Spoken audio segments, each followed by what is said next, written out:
Mostly because we only have one client, Jaguar Land Rover. We just work for Jaguar Land Rover. And the other thing is that we're not a network agency. Jaguar Land Rover, JLR, own 50% of our agency. We're not an in-house agency, so we don't have to do what they tell us. We can disagree with them. We hire and fire as we choose fit. We work with them. We're very much like a normal agency, except they can't get rid of us. I've done this job for about 22 years, and I think you can see a similarity between HP's hair and mine. This is kind of the effect of 22 years in this industry. 20 years were inside network agencies. My last 2 years were not. I was with Media Monks, and for whatever reason, personally, I don't like to work in network agencies, and I looked for someone who had somewhat independence. Yeah, and that's why I chose JLR. Also because they have a product which at the end of the day, once I've done my job, I can go home and I don't have to feel embarrassed about what I did. I don't have to think, wow, I've been forcing a product on people that they didn't want. We sell something really beautiful. I've loved Jaguars since I was a kid. I wanted to be in this industry. I wanted to be doing this for them.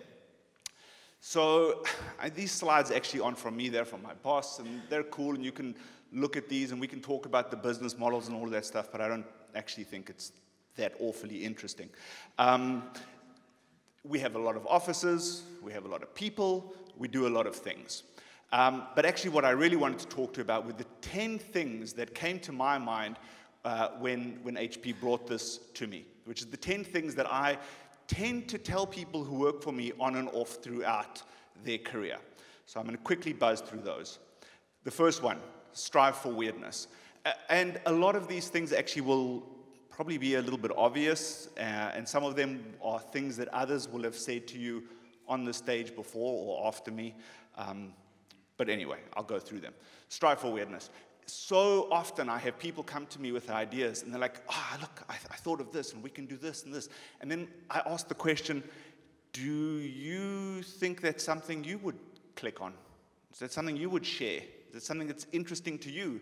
And then you kind of see them kind of wilt a little bit, and then, oh, well, why'd you bring it to me? If you weren't going to do it, if it wasn't going to be something that was going to attract your attention, how can you imagine it's going to attract anyone else's attention? So, I mean, for me, I like things that are interesting, that are outside of the realm of what I see every single day, and that's what Strive for Weirdness is. Don't settle for just something because I need to put 3 ideas in front of my boss by the end of today. It's not going to be good enough. It's not good for you. It's not good for your, just your self-reflection at the end of the day. You're not going to be proud of what you did. Second thing, good is the enemy of great. I'm intrinsically lazy. I was lucky enough to recognize that about myself. When I was younger, I just wanted to have the cool idea, and then I wanted to move and go to the next cool idea and not really think about it anymore, and I wouldn't pay attention to detail. But I was lucky enough to work with people who were smarter than me, which isn't on this list, but you should definitely work with people who are smarter than you. And they gave me the impetus to recognize the importance of this. And so what I do is, the minute I think I'm comfortable with a piece of work, I sit with it for another day, another hour, another week, another month, and I just look for problems, I look for issues, and I just keep pushing it and pushing it and pushing it. If you're just happy with good, you're never going to get to great, so just keep pushing it. You are not an artist. So many of the people who work for me feel like they've come there to express their personal vision, but this is so much bigger than us. I mean, the way I said it, it's really politically incorrect, so I tend to say it only to small groups of people. You are a graphic prostitute.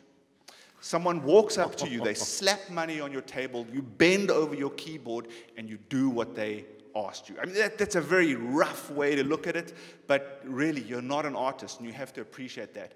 A lot of these will come across as kind of negative, but you have to understand, like I said, I've been doing this job for 22 years. I don't know what else I would do. I love this job, but we're in advertising, and we tend to kind of glorify what we do and make it a much grander thing than it is, and pat ourselves on the back and tell us how wonderful we are.